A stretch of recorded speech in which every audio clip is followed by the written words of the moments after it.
Assalamualaikum warahmatullahi wabarakatuh. Waalaikumsalam warahmatullahi wabarakatuh. Perkenalkan, kami dari anggota 6 yang beranggotakan yang pertama Ahmad Fahri Husaini, yang kedua, Dan Destinda Wahdani. dan yang terakhir ada saya sendiri, Siti Nur Fauzia. Baik, materi yang akan kami bawakan yaitu tentang motivasi. Materi yang pertama akan dibacakan oleh Ahmad Fahri. terima kasih. Yang A, ada pengertian motivasi. Motivasi merupakan suatu proses di mana kebutuhan-kebutuhan yang mendorong untuk seseorang melakukan serangkaian kegiatan yang mengarah tercapainya tujuan tertentu. Jika berhasil dicapai, akan memuaskan atau memenuhi kebutuhan-kebutuhan tersebut. B, konsep motivasi. Yang pertama ada model tradisional. Untuk motivasi pegawai agar gairah kerja meningkat, perlu diterapkan insentif dalam bentuk uang ataupun barang kepada pegawai yang berprestasi. Yang kedua ada model hubungan manusia. Untuk memotivasi pegawai agar gairah kerjanya meningkat adalah dengan mengakui kebutuhan sosial mereka dan membuat mereka merasa berguna dan penting. Yang ketiga ada model sumber daya manusia. Pegawai dimotivasi oleh banyak faktor, bukan hanya uang atau barang, tetapi juga kebutuhan akan pencapaian dan pekerjaan yang berarti. C. Tujuan motivasi. Menurut Hasibuan, tujuan memberikan motivasi kepada bawahan antara lain adalah: yang pertama, meningkatkan rasa tanggung jawab pekerja mengenai tugas-tugasnya. Yang kedua, meningkatkan kesejahteraan pekerja. Yang ketiga, meningkatkan partisipasi serta kreativitas pekerja. 4. Ada menciptakan kondisi serta ikatan kerja yang bagus. Yang kelima, ada mengefektifkan pengerjaan pekerja. Yang keenam, mengembangkan kedisiplinan serta menurunkan tingkat absensi pekerja. Yang ketujuh, mempertahankan loyalitas serta kestabilan pekerja.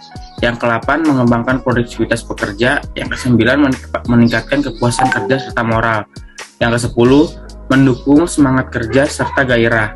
Secara umum, tujuan motivasi adalah untuk menggerakkan atau mengunggah seseorang agar secara sadar dan sengaja timbul keinginan dan kemampuannya untuk melakukan sesuatu sehingga dapat memperoleh hasil dan mencapai tujuan yang diinginkan.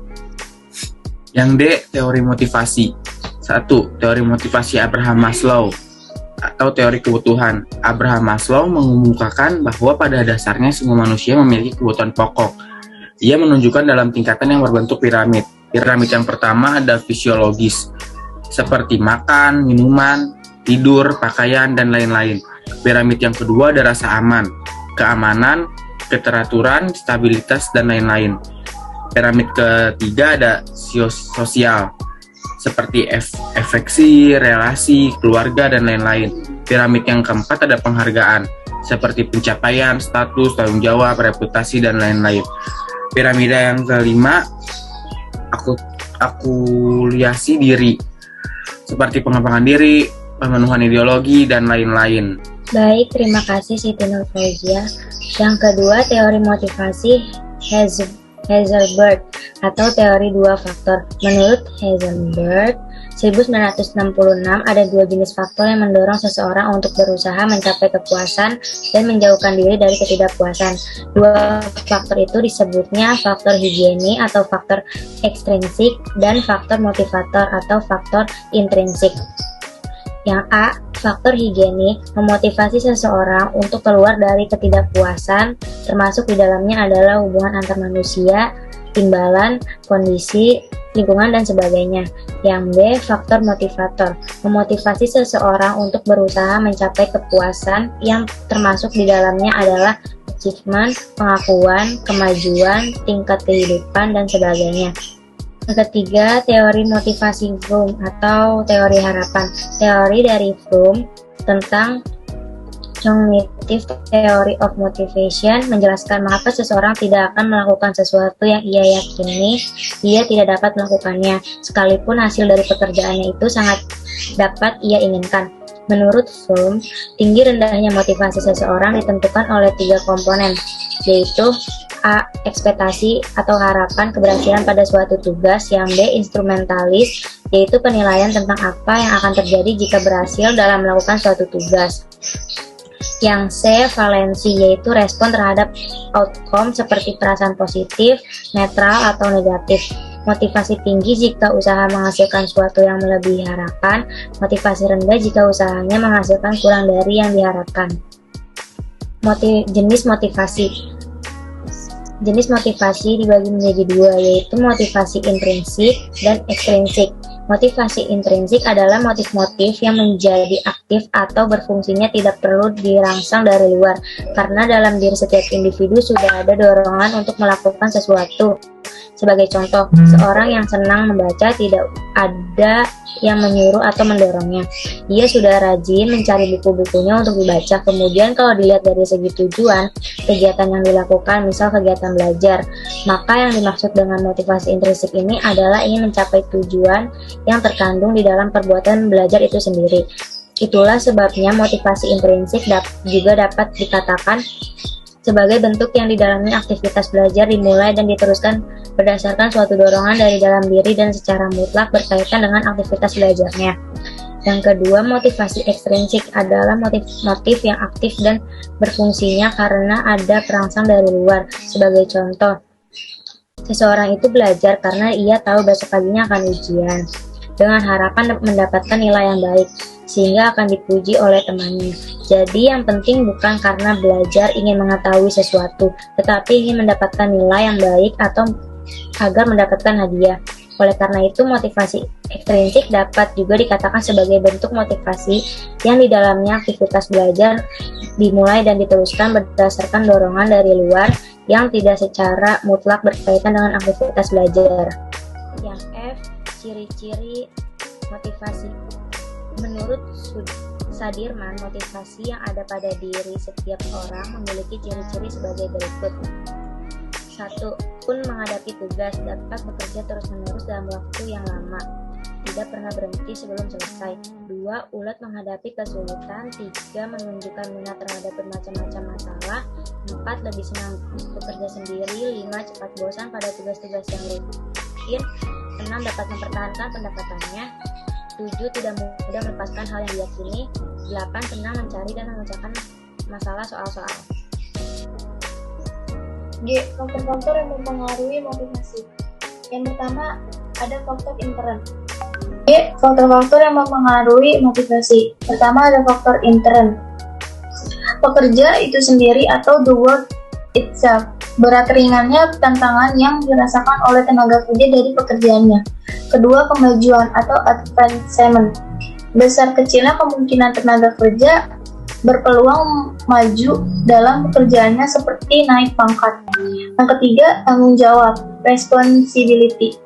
Besar kecilnya yang dirasakan terhadap tanggung jawab diberikan kepada seorang tenaga kerja.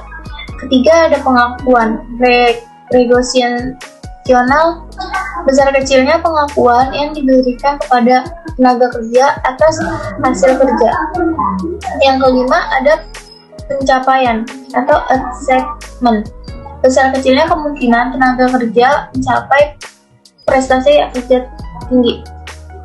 Yang kedua, ada faktor ekstern, faktor pendorong yang datang dari luar diri seorang, terutama dari organisasi tempat kerjanya. Yaitu yang pertama, ada administrasi dan kebijakan perusahaan. Tingkat kesesuaian yang dirasakan tenaga kerja terhadap sesuai kebijakan dan peraturan yang berlaku dalam perusahaannya.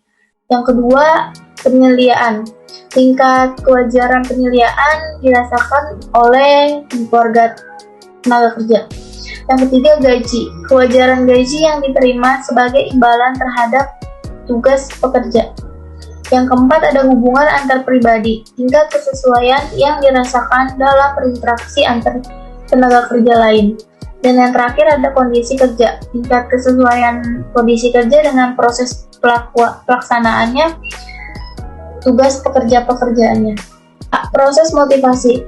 Motivasi menurut Jainun adalah disebabkan adanya kebutuhan yang mendasar, dan untuk memenuhi kebutuhan timbullah dorongan untuk berperilaku. Bila mana seseorang sedang mengalami motivasi atau sedang memperoleh dorongan, maka orang itu sedang mengalami hal yang tidak seimbang. Sedangkan menurut Rano Pandojo dan Usnan mengatakan dalam proses motivasi terdapat 4 komponen terjadinya motivasi yang terlihat dalam gambar berikut ini. Yang pertama itu ada kebutuhan, berlanjut ke dorongan, lalu tindakan, dan yang terakhir ada kepuasan. Pengaruh motivasi. Motivasi tersebut pada proses produksi berguna sebagai pemberi semangat dalam menjalankan dan mempertahankan ekstensi perusahaan. Perusahaan sendiri merupakan proses atau tindakan yang mampu menginspirasi karyawan untuk mencapai tujuan. Tumbuhnya motivasi tersebut juga akan berpengaruh pada yang pertama ada karyawan menjadi lebih produktif, kedua proses pengambilan keputusan, ketiga mempermudah deskripsi pekerja dan fleksibilitas, yang kelima gaji dan benefit, yang kelima budaya perusahaan. Baik, mungkin itu saja yang bisa kami sampaikan. Kurang lebihnya kami mohon maaf. Wassalamualaikum warahmatullahi wabarakatuh.